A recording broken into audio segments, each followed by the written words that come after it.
Isang napagandang araw sa inyong lahat. Ngayong araw na to guys, ano nga ba kaya ang future ng negosyo ng pagbababoyan ngayong 2025? So nakita natin guys, pabago-bagong presyo, isa sa mga challenges talaga na naranasan ng mga magbababoy ngayong mga panahon na to. Hindi talaga natin ma-predict yung pagiging stable guys ng presyo. Kasi nakita natin yung biglang bulusok ng presyo pababa at in 2 weeks time, bigla naman ang pag-akyat pataas.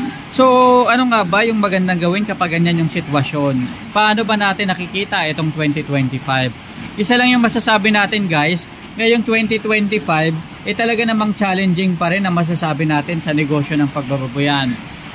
Stable ang presyo ng mga bilihin, halos nag-i-stabilize talaga pagdating sa pagkain sa baboy. Pero, masasabi natin na kahit stable sila, medyo mataas pa rin. Pero ang nakita natin na isang napakaganda naman na nakikita natin is marami na talaga yung gumagawa ng mga feeds ngayon.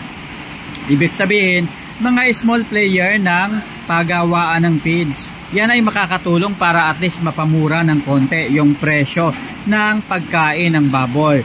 Pero kahit na ganun pa man, alam natin, sa bawat isang sako, libo-libo na talaga guys ang talagang presyuhan. Kaya naman, challenging din yung mag-alaga ka ng baboy.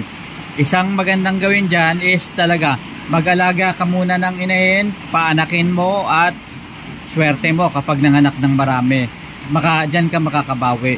Pero yung bibili ka guys ng baboy, palalakihin mo, gagawin mong patiner, isa talaga, medyo masakit yan sa ulo pag nagkataon na natsyempohan mo na mababa ang presyo. Pero hindi ko naman sinasabi na wag na kayong mag-alaga at wag na kayong magpatiner. Kasi nga guys, swertihan lang din sa negosyo ng pagbababoyan. Kung may passion ka, talaga namang iba kasi ang naidudulot na kasiyahan ng pag-aalaga ng baboy.